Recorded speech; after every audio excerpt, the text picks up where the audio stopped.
Welcome to next in a series of aviation weather safety presentations brought to you by the FAA Safety Team of North Dakota. My name is Patrick Guy, the FAA Safety Team representative from North Dakota and also a meteorologist with the National Weather Service in Bismarck.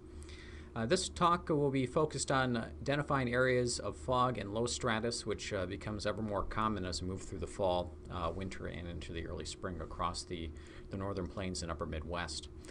Here's an infrared satellite image from about mid-September of 2014. This is a nighttime image.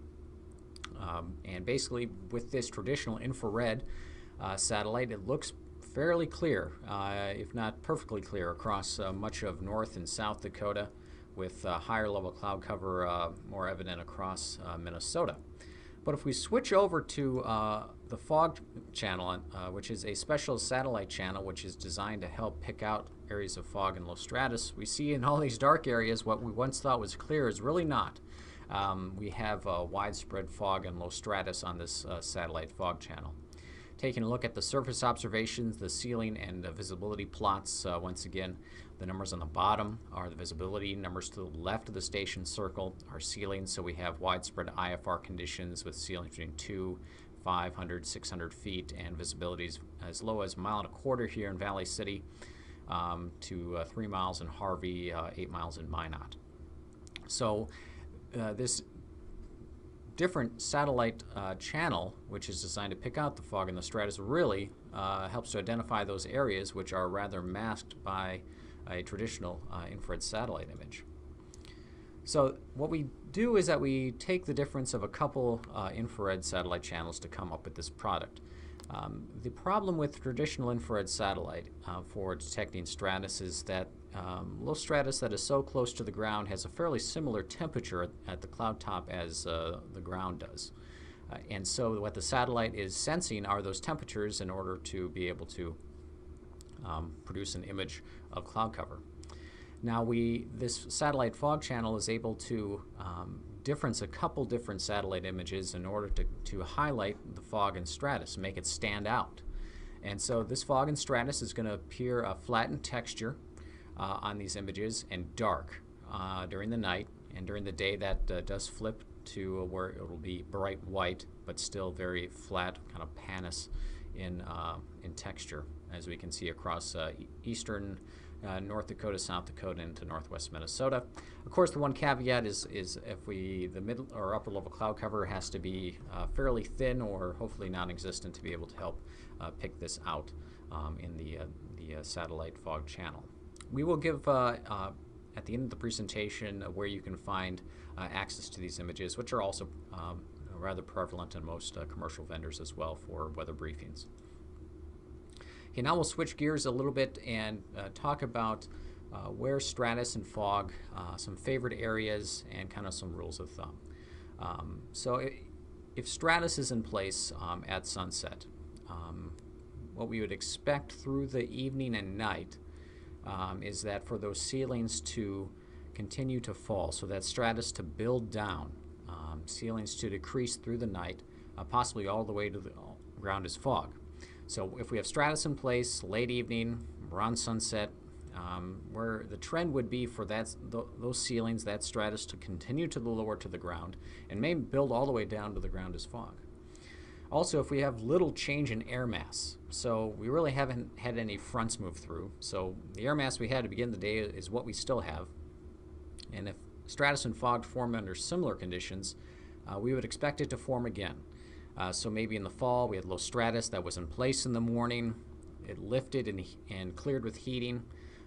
Really, we don't have any exchange in air mass. There was no fronts that moved through, and so we would expect that stratus and fog to form again under these conditions.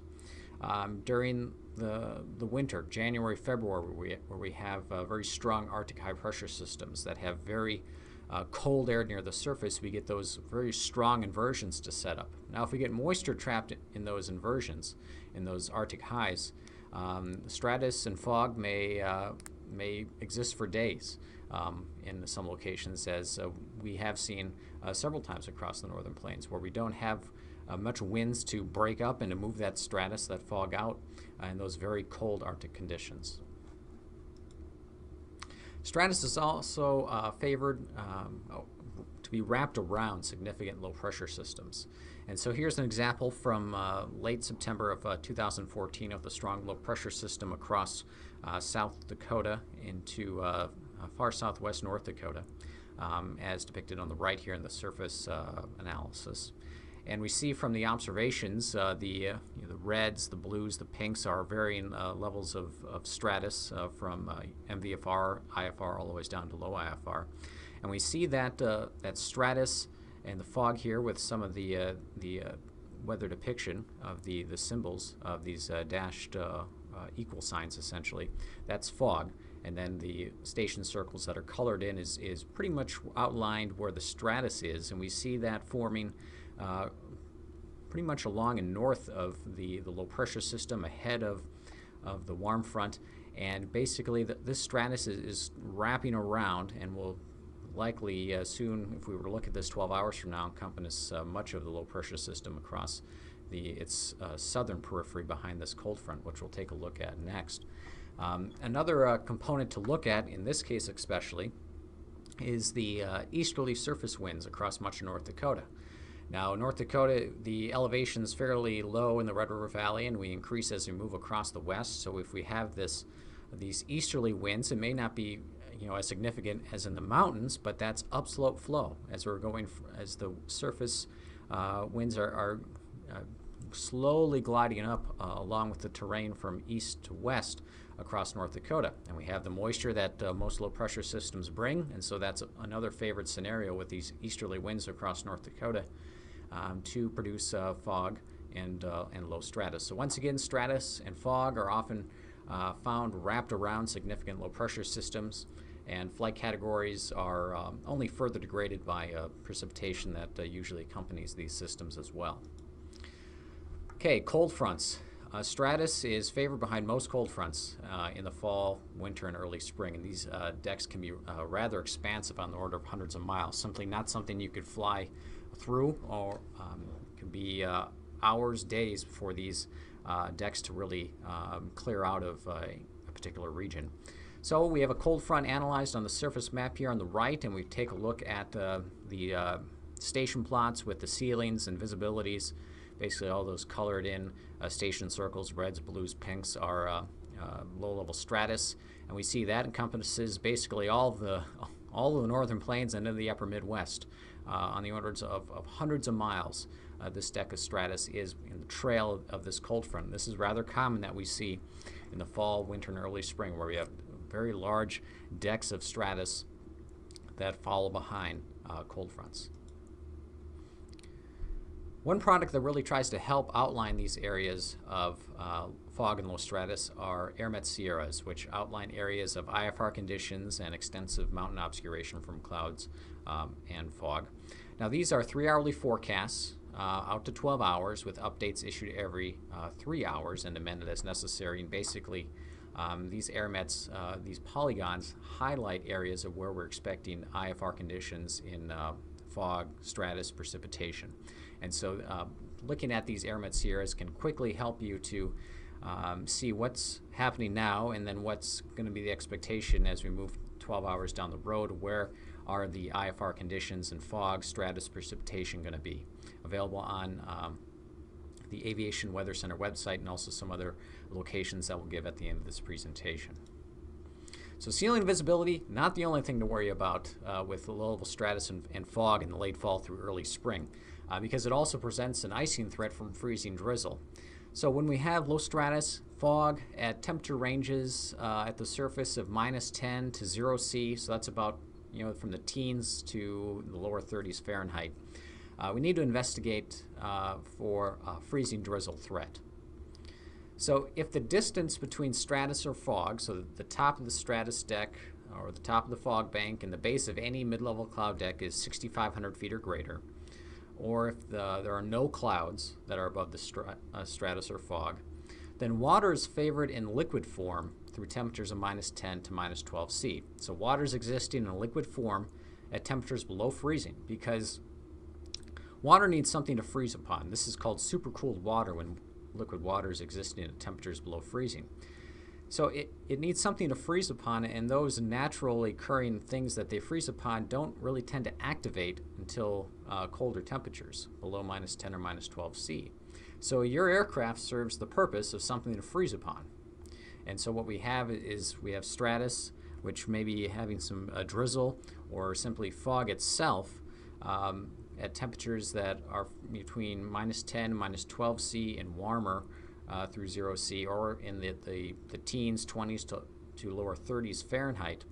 If we have stratus or fog, then we need to look out for the threat of freezing drizzle, which then leads to an icing threat, whether not only during flight but on taxi, pre-flight, those things as well, to be cognizant of that threat. So here's an example from October 14th of 2009. This is the satellite fog imagery, and we see the lighter colors are some mid and high level cloud cover, but we see a large expanse of dark areas with not a lot of mid-level cloud cover. In fact, a lot of places really don't have much higher level cloud cover at all above these darker areas of low-level stratus. And temperatures at this time were in the 20s, and so we had cloud top temperatures and surface temperatures that were in the 20s, so warmer than -10 C, warmer than the teens, which we would expect our water to finally be turning into ice crystals. So we have super cooled water waiting for something to freeze upon, such as your aircraft or taxiways, things like that. And so what we had happen in these areas across the southwest, North Dakota, northwest South Dakota, we had about 5/100ths to 1/10 of an inch of ice accumulated across these areas. Why? Because we had low-level stratus, temperatures were in the 20s, we didn't really have any mid-level or higher-level clouds above them that were feeding ice crystals down low to cause any of those water droplets to freeze upon and fall as snow rather than freezing drizzle. And so what we had was a rather significant freezing rate event. As you can see from these areas, once again, dark in the fog stratus satellite imagery. Temperatures, although not plotted here, again, were in the 20s. And so we had supercooled water existing very low in the atmosphere, leading to drizzle, and that accumulated to be from a few hundredths up to 1/10 of an inch of ice, which is significant both for aviation and just for regular travel in general. So the satellite fog channel, which is also known as the multispectral channels 2-4, is available at this web address, weather.rap.ucar.edu. So this is basically the Environmental Research Center in Boulder, Colorado has this, which is a partnership of NOAA. Also, you can see this on the North Dakota Aviation Weather Briefing page from the National Weather Service in Bismarck at this web address. And also don't forget about FAAsafety.gov. If you haven't been there, sign up to get really a plethora of information about safety, certifications, awards, things like that. Thank you.